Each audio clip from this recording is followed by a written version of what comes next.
How we doing, America?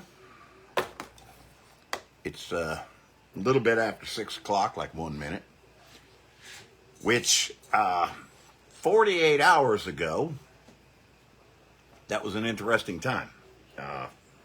1 minute after 6 o'clock, we were well into the Van Buren County Democratic Party reorganization convention. And at that, for whatever reason, I was crazy enough to do it, and they were crazy enough to accept me. At that, I was elected as the chair of the Democratic Party here in Van Buren County, Tennessee. That kind of puts you in a weird position. It puts you in a position where you got a lot of opposition for sure, but we are in a place where, I'll change these out, we're in a place where things aren't going exactly the way that the folks up here thought they were going to go with the current administration. And we're seeing more and more of them that are not, they're not very happy with the situation. They've been hit hard. And they're going to be hit harder. It's that simple. Now, I'm not going to sit here and tell you that I have no sympathy for them. Some people that voted for that guy they're good people. They just got misguided. Evelyn McLeod, hello there. How are you? I will tell Valerie right now. Val, Evelyn McLeod just said hello from Canada. But they're good people. They just, they think one way, and they think that maybe this guy's going to make a difference that way. He's not. He's going to hurt them, and we know it. In becoming the party chair, I've been in touch. I've been in touch with the state party for a couple of years now. They know who I am, and I pretty much know who they are. I have a good friend that I've known for a little while now, Ann Farrell Quillen, who is a representative for the party and represents our district. Another that does is here, and I have not met him yet, but I have learned more of him and have been more and more in conversation with him for the course of the last few weeks. And his name is Troy D. Smith. Troy lives here on the Cumberland Plateau, native to the area. He is a novelist and a history professor at Tennessee Tech. And he also, like Ann, serves on the executive committee of the Tennessee Democratic Party. Now, I'm gonna put this out there right now as a disclaimer. Troy works for Tennessee Tech, a state university, and his words are not representative of Tennessee Tech. They're his words. But I recently read a piece of his. He does an online writing thing. It's called Liberal Dose. And he did a piece just recently, and it's entitled An Attack on the Very Essence of America. And normally I would not do this. And no, guys, this is not me plagiarizing. This is not me getting lazy or anything like that. It's just his words are exactly correct. And this is how not just we Democrats need to think about this. This is how, hello, Scott Dietrich. It's good to see you, man. This is how everyone in this country really should be taking this, especially those of us right here in very rural districts. The protections that we have are limited to begin with, and they're being attacked. So I was going to do this at bullet points and just do it my way. And then I thought about it and said, no, his words are perfect. Sorry about that, guys. It's sinus season up here on the plateau.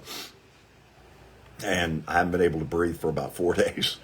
But I'm going to use Troy's words, somebody who I am rapidly beginning to think of as brother from another mother. He and I are pretty simpatico. We definitely have sort of the same take on a lot of these things. But I'm going to use his words and just say this all straight up. Jimmy Towery, hello there. Again, his essay is an attack on the very essence of America. These are the words of Troy D. Smith, someone local to me here. I don't know about you, but my wife and I had a scary afternoon on Saturday. He's talking about the storms we had last week. Watching the Nashville news and even national broadcast as they name-drop streets and roads right near our neighborhood, huddled in the center of the house. Now, this is, again, another thing we have in common. Valerie and I had a plan. We do know exactly where the most structurally sound places are in our house. One of them is just to my left, about 3 feet. And Troy knows these things too. We're in Tornado Alley. But huddled in the center of the house, away from windows, watching as radar tracked the storms via apps on our phone. It was scary. But we dodged a bullet this time. Other people in other places didn't. People were killed. I was worried about our next door neighbors whose previous home had been destroyed and who had been seriously injured in the Cookeville tornadoes of 2020. I remember those too. I'm sure many of you had a familiar experience this weekend. I also thought about one of my grad students. As I said, he is a professor at Tennessee Tech. One of my grad students whose thesis project, nearly finished, uses weather data to map out the most endangered parts of White County. It's a neighboring county to me here, in flooding situations. And those have been escalating in recent years. So think about this. The federal programs like NOAA, NOAA, the National Oceanic and Atmospheric Administration, that enable us to see those storms being tracked on TV or online, are among the many things targeted for crippling cuts by Elon Musk. So too with federal disaster relief if the worst should happen. In fact, that student I mentioned would have had her funding cut, her education ended, and that project, which could be so important for our community, canceled if a judge had not issued a stay on Musk's order to cut all research funding.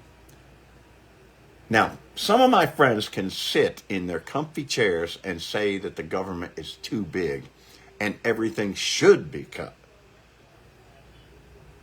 I got a bunch of those friends too. I truly do, Troy. But if it actually happens, they will have very bad days when the next round of tornadoes hit. Things like this are the whole reason we even have government, to provide for the common defense and promote the general welfare. Speaking of welfare, let's talk about Social Security.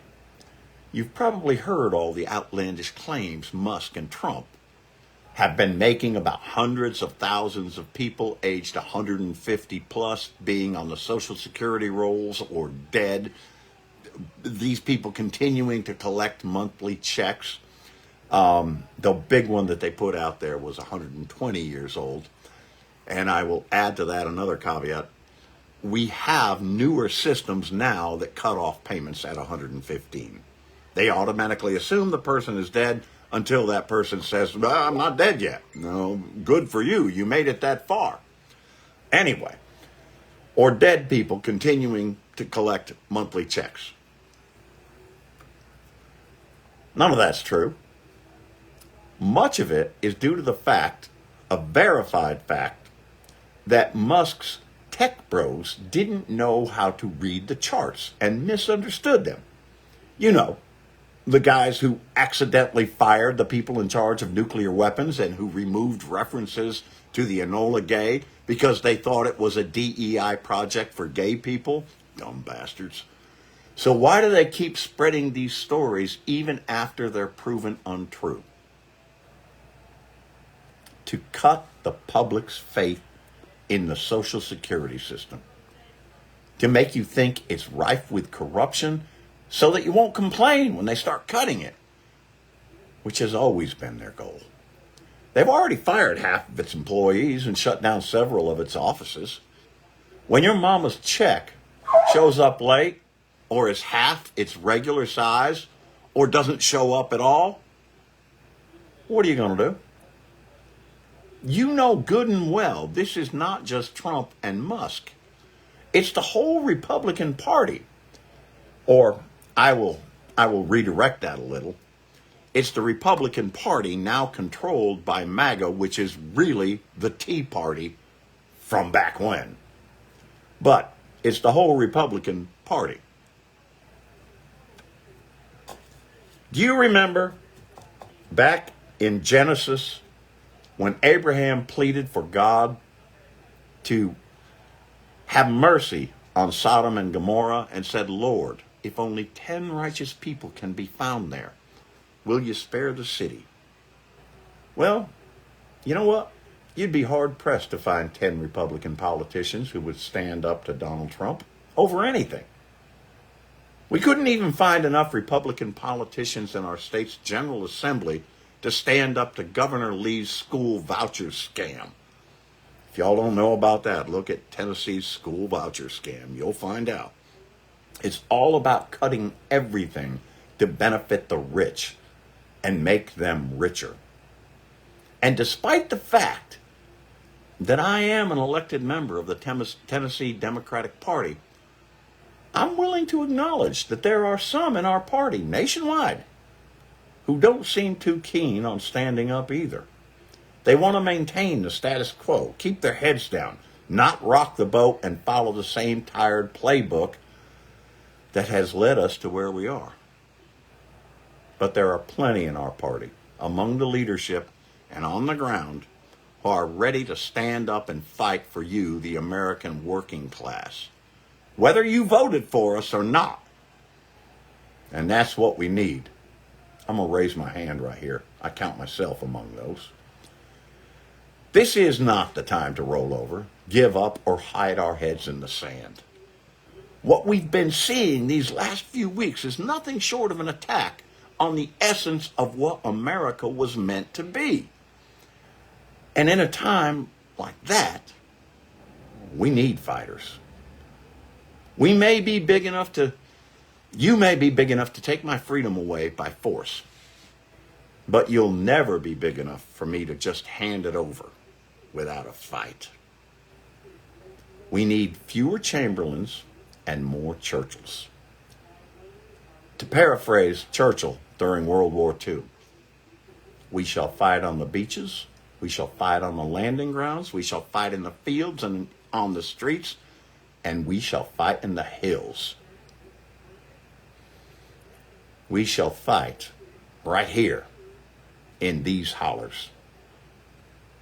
And we're going to fight for you, not for some damn billionaires. That's Troy's words. Troy D. Smith from White County, which is neighboring county to us. It's where I got to go to get anything, any kind of real food outside of meat. I get best meat in the world here, but I got to go down to White County to get anything else. But Troy is correct. We're going to fight. We're going to fight in these here hollers. And we're going to fight for you, not for some billionaires. Now, one of the things that he mentioned there was standing up, making sure that your voice is heard. We heard that last Thursday night here in Van Buren County. Our Democratic Party is ready for some new leadership, and they chose me to be a part of that. And I have been talking like crazy with all the people in the state party. You need to do that. If you're a Democrat, you need to get involved. Damn it, I've said this before, but I'm going to say it again. Without you being involved, you might as well just... Look, if you quit fighting, you have lost. It's that simple. You've lost. Don't do that. You still got some fight in you. We can make this work. I know we can. It's on you, though. Stand up. Be a part. Get out there locally. You have got a local Democratic Party. It's different than ours. And ours is different than White County. A wonderful woman down there. Lord God, she's a doppelganger, or Betty White is a doppelganger of hers. But down in White County, one of the strongest women I've ever met, one of the women that was able to stand in my face, sit next to me, put her hand on my knee and say, Leo, you're brilliant. You're one of the best public speakers I've ever heard. And you, Lord, you do your research, and you're obnoxious. She's right. Take that. Listen to it. Get out there. Find out what you got to do in your neighborhood. Find out how you've got to communicate in your town. We got this, people. All we have to do is stand up and fight in these here hollers. Troy Smith, thank you, my brother from another mother. I love your words. I love what you have to say, and I'm going to be leaning on you hard in the near future. To all the rest of you, Blue Dots especially, I love you. I love the support you've given me. I love the inspiration you've given me. I need more of it. There are 2 links on here. One is for an Amazon wish list that will help myself and Valerie out. Another one is just a simple, straight up PayPal account. We struggle here. So if you can help, please help. But more than anything else, listen to this. Listen to Troy's words. Take them to heart. And share this shit.